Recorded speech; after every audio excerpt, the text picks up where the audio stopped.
Dans un monde où tout semble incertain, où les promesses politiques se brisent comme du verre et où les idéologies s'affrontent sans répit, une question fondamentale émerge: où placez-vous réellement votre confiance?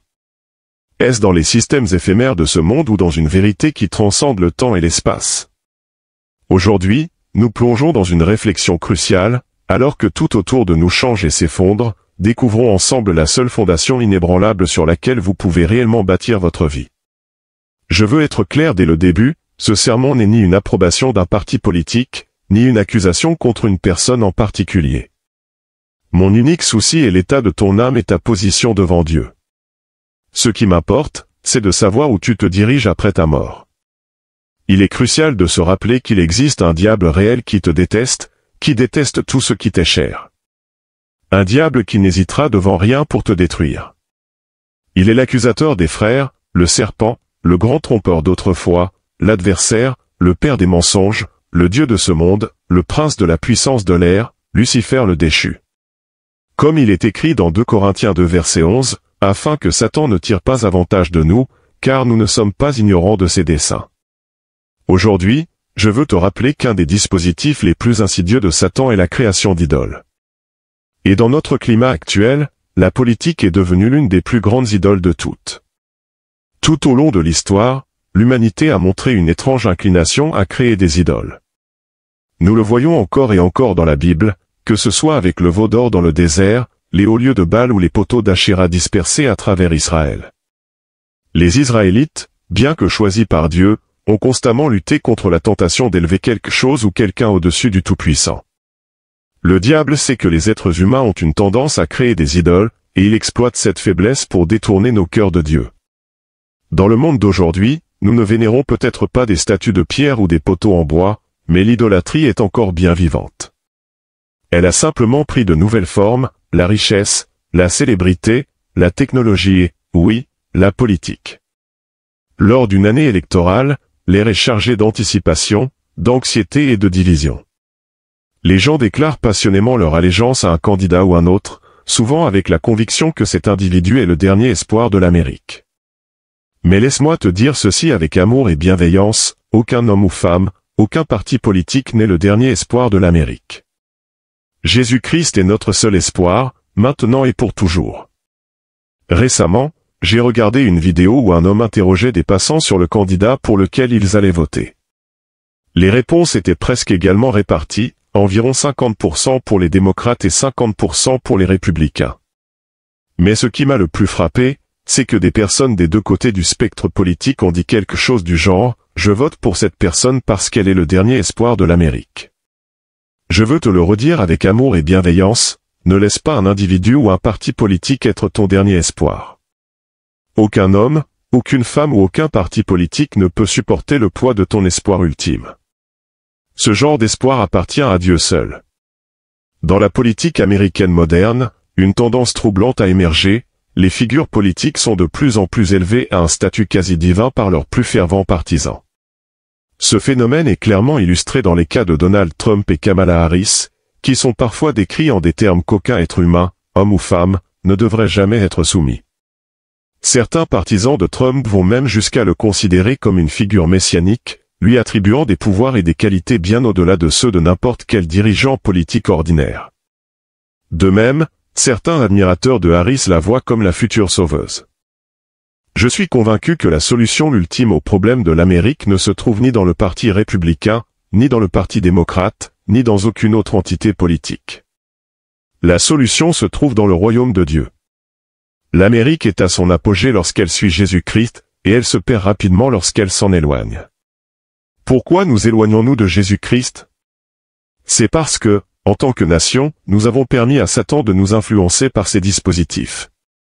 Dans le livre du Deutéronome, nous lisons à propos de la mort de Moïse, le grand leader d'Israël. Moïse était un homme choisi par Dieu, un prophète à travers qui Dieu a accompli des miracles et délivré sa loi. Deutéronome 34 versets 1 à 8. Moïse monta des plaines de Moab sur le mont Nebo, au sommet du Pisga, en face de Jéricho. L'Éternel lui fit voir tout le pays, Galade jusqu'à Dan, tout Nephtali, le pays d'Éphraïm et de Manassé, tout le pays de Juda jusqu'à la mer Méditerranée, le sud, et la plaine, la vallée de Jéricho, la ville des palmiers, jusqu'à Tsoar. L'Éternel lui dit, c'est là le pays que j'ai juré de donner à Abraham, à Isaac et à Jacob, en disant, je le donnerai à ta postérité.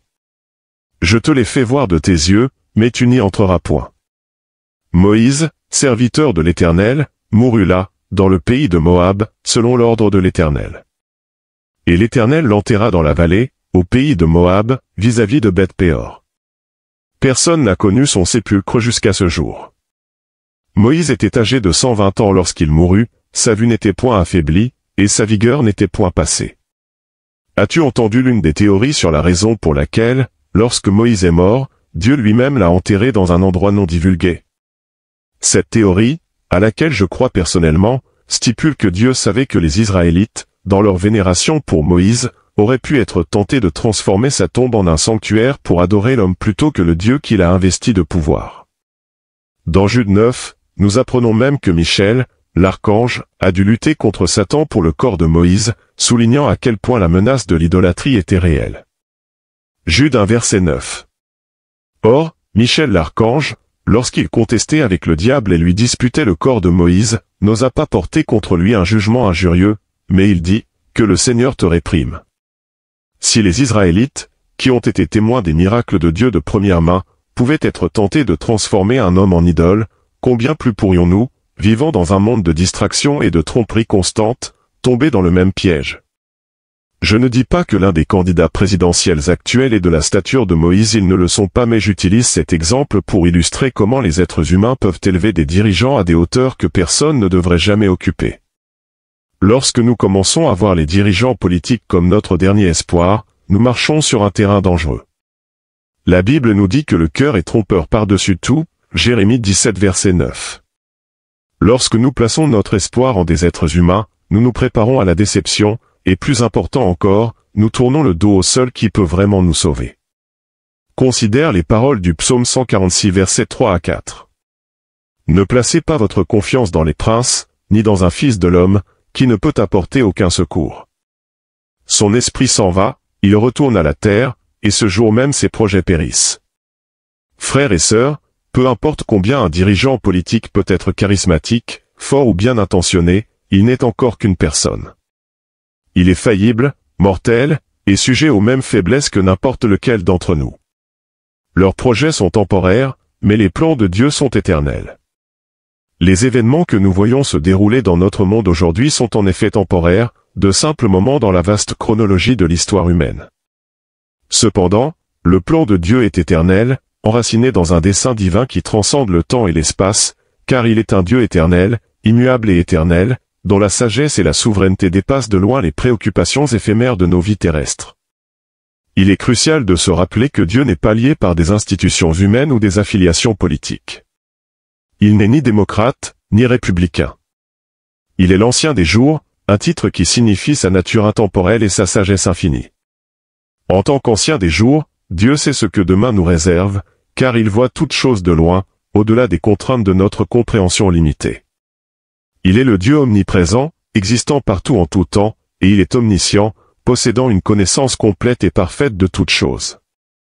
En période d'incertitude, en particulier à l'approche des élections, de nombreuses personnes ressentent de la peur et de l'anxiété quant à l'avenir. Elles s'inquiètent de ce qui pourrait arriver si le candidat qu'elles soutiennent ne gagne pas. Elles craignent l'effondrement potentiel de l'économie, la perte de leur emploi, et l'instabilité qui pourrait en découler. Mais je veux vous rappeler que même si le leader pour lequel vous avez voté n'est pas en fonction, vous n'avez pas à vivre dans la peur. Le résultat d'une élection, bien que significatif, n'est pas le déterminant final de votre bien-être ou de votre avenir. Que se passe-t-il si l'économie s'effondre? Que se passe-t-il si vous perdez votre emploi? Ce sont des préoccupations légitimes, mais elles ne devraient pas dominer vos pensées ou vous pousser dans un état de peur. Au lieu de cela, je vous encourage à placer votre confiance en Dieu, qui reste souverain, quel que soit celui qui occupe le bureau ovale. La souveraineté de Dieu signifie qu'il contrôle toutes choses, en tout temps, en tout lieu. Il ne vous abandonnera pas, quelles que soient les circonstances. Considérez l'histoire d'Élie, qui a été nourri par des corbeaux en période de grande nécessité. Cette histoire illustre la capacité de Dieu à pourvoir d'une manière qui dépasse notre compréhension. Tout comme il a pourvu pour Élie dans le désert, Dieu dispose de ressources et de moyens pour vous soutenir, dont vous ne savez peut-être rien. Sa provision n'est pas limitée à ce que nous pouvons voir ou comprendre, elle provient de son pouvoir infini et de son amour. Par conséquent, ne placez pas votre espoir ultime dans les dirigeants politiques, la stabilité économique ou la sécurité mondaine. Ces choses sont temporaires et sujettes au changement. Au lieu de cela, placez votre espoir en Christ, qui est le même hier, aujourd'hui et pour toujours. Christ est le roc solide sur lequel vous pouvez vous appuyer, la fondation ferme qui ne sera pas ébranlée par les tempêtes de la vie. En lui, vous trouverez une paix qui dépasse toute compréhension, même au milieu de l'incertitude et de la peur.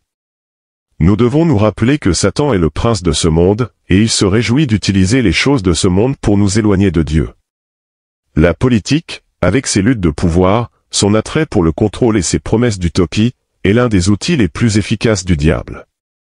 Il l'utilise pour susciter la peur, la colère et la division parmi nous, pour nous détourner de notre véritable objectif, qui est de servir et de glorifier Dieu. Quoi qu'il arrive lors de cette élection, quel que soit celui qui occupe le bureau ovale, que votre foi soit en Christ, et non en un homme ou une femme. Les présidents vont et viennent, les lois seront adoptées et abrogées, les nations monteront et tomberont, mais Jésus-Christ reste le même hier, aujourd'hui et pour toujours. Notre allégeance doit lui être consacrée à lui seul. Dans Philippiens 3 verset 20, Paul nous rappelle, « Mais notre citoyenneté est dans les cieux, d'où nous attendons aussi comme sauveur le Seigneur Jésus-Christ. » Nous sommes citoyens d'un royaume céleste, et notre roi est sur le trône, régnant avec justice, miséricorde et amour. Aucune élection ne peut changer cela, aucun pouvoir politique ne peut le détrôner, et aucun dirigeant terrestre ne peut nous offrir le salut qu'il donne librement. Nous ne sommes pas ignorants des dispositifs de Satan, et l'un de ces dispositifs les plus efficaces est l'idolâtrie. Il sait que s'il peut nous faire fixer nos yeux sur autre chose que Jésus, il a réussi à nous égarer. Ne laissez pas la politique devenir votre Dieu. Ne laissez pas la rhétorique de ce monde noyer la voix du Saint-Esprit. Ne laissez pas votre espoir reposer entre les mains de ceux qui ne peuvent pas sauver. Alors que nous naviguons dans ces temps tumultueux, je vous exhorte à revenir à votre premier amour, Jésus-Christ. Dans Apocalypse 2 versets 4 à 5, le Seigneur admoneste l'église d'Éphèse, « Mais ce que j'ai contre toi, c'est que tu as abandonné ton premier amour. Souviens-toi donc d'où tu es tombé, repens-toi, et pratique tes premières œuvres, sinon, je viendrai à toi, et j'ôterai ton chandelier de sa place, à moins que tu ne te repentes. » L'Amérique a un riche héritage chrétien, mais nous nous en sommes éloignés. Nous avons permis que la quête du pouvoir, de la richesse, et de l'influence éclipse notre quête de Dieu. Il est temps de se repentir, de se détourner des idoles que nous avons créées, et de chercher la face du Seigneur. Ce message n'est pas seulement pour la nation dans son ensemble, c'est un message pour chacun de nous individuellement. Nous devons examiner nos propres cœurs et nous demander, ai-je fait de la politique une idole? Ai-je placé mon espoir dans un parti ou un candidat plutôt qu'en Christ? Si la réponse est oui, alors il est temps de se repentir. Il est temps de déposer ces idoles et de nous engager à suivre Jésus de tout notre cœur, de toute notre âme, de toute notre pensée, et de toute notre force. Ce n'est qu'alors que nous pourrons espérer voir un véritable changement, non seulement dans notre nation, mais dans nos propres vies. En conclusion, je veux réitérer que ce message ne concerne pas la politique, mais la place où nous mettons notre confiance et notre espoir. Comme nous le lisons dans 2 Corinthiens 2 verset 11, afin que Satan n'ait pas l'avantage sur nous, car nous n'ignorons pas ses intentions. Nous savons qu'il utilisera tous les moyens possibles pour nous éloigner de Dieu, et en cette saison, il utilise la politique pour y parvenir. Mais nous n'avons pas à tomber dans son piège. Nous pouvons choisir de garder nos yeux fixés sur Jésus, l'auteur et le consommateur de notre foi, Hébreux 12 verset 2. Nous pouvons choisir de placer notre espoir dans le royaume inébranlable de Dieu, plutôt que dans les sables mouvants de la politique terrestre. Et nous pouvons choisir d'être une lumière dans les ténèbres, en pointant les autres vers le véritable espoir qui se trouve uniquement en Christ.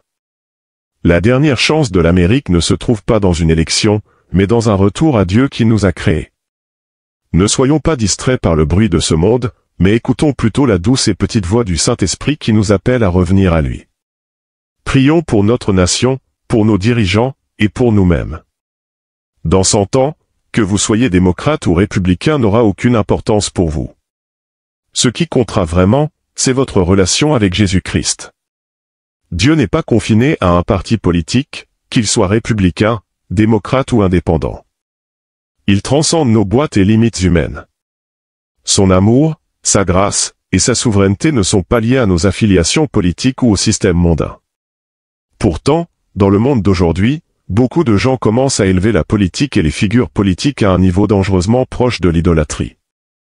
C'est comme si l'allégeance politique était devenue une forme de culte, et les gens recherchent chez les politiciens et les partis la salvation, la sécurité et la guidance que seul Dieu peut véritablement fournir. Cette loyauté déplacée se manifeste lorsque nous commençons à croire qu'un parti politique ou un candidat en particulier peut résoudre tous nos problèmes ou agir comme le sauveur de notre nation. Nous plaçons notre espoir en eux, les défendons avec ferveur, et alignons nos identités avec eux au point que cela nous consume. Certains vont même jusqu'à laisser les idéologies politiques dicter leurs valeurs, priorités et relations, oubliant que, en tant que chrétiens, notre allégeance ultime revient à Christ seul. Lorsque nous faisons cela, nous risquons de transformer nos affiliations politiques en idoles, les plaçant au-dessus de Dieu dans nos cœurs et nos esprits. Le danger réside dans le fait que les partis politiques sont faits par des humains et sont donc imparfaits. Aucun leader politique ou parti n'est parfait, et aucun ne peut incarner pleinement la justice, la droiture et la miséricorde de Dieu. La politique est intrinsèquement liée aux systèmes imparfaits de ce monde, qui sont entachés par le péché et l'ambition humaine. Lorsque nous mettons notre foi dans ces systèmes ou dans des figures politiques, comme s'ils détenaient la clé de notre salvation, nous oublions que seul Dieu est souverain. Son royaume n'est pas de ce monde, et ses desseins transcendent nos divisions politiques. Dans Apocalypse 3 verset 20, il est écrit, « Voici, je me tiens à la porte, et je frappe. Si quelqu'un entend ma voix et ouvre la porte, j'entrerai chez lui, je souperai avec lui, et lui avec moi. » C'est le cœur de l'Évangile. Jésus est venu et est mort pour nous offrir le salut et une relation éternelle avec lui. Son sacrifice nous offre bien plus que le pardon, il nous offre une compagnie pour toute la vie, une promesse qu'il sera avec nous dans cette vie et pour toute l'éternité. Quand l'éternité viendra, on ne se souviendra pas de vous pour vos convictions politiques. Ce qui vous définira sera votre relation avec Jésus-Christ. Il est avec vous maintenant, à travers chaque épreuve et chaque joie, et il continuera à être avec vous pour toujours. Je me retrouve souvent à méditer sur le ciel, et plus je le fais, plus je réalise à quel point nous devrions être détachés de ce monde éphémère. Ce monde est temporaire, et les étiquettes et identités auxquelles nous nous accrochons le sont tout autant. Oui, vous avez la liberté de voter pour le parti de votre choix, mais laissez-moi vous exhorter, ne permettez pas que la politique ou une allégeance terrestre quelconque devienne une idole dans votre vie. Gardez toujours le ciel dans votre cœur et votre esprit. Oh, combien j'aime le ciel! Dans Apocalypse 21 versets 1 à 4, la parole peint une image glorieuse de ce qui nous attend, puis je vis un nouveau ciel et une nouvelle terre, car le premier ciel et la première terre avaient disparu, et la mer n'était plus. Et je vis descendre du ciel, d'auprès de Dieu, la ville sainte, la nouvelle Jérusalem, préparée comme une épouse qui s'est parée pour son époux. Et j'entendis du trône une forte voix qui disait, « Voici le tabernacle de Dieu avec les hommes. Il habitera avec eux, et ils seront son peuple, et Dieu lui-même sera avec eux.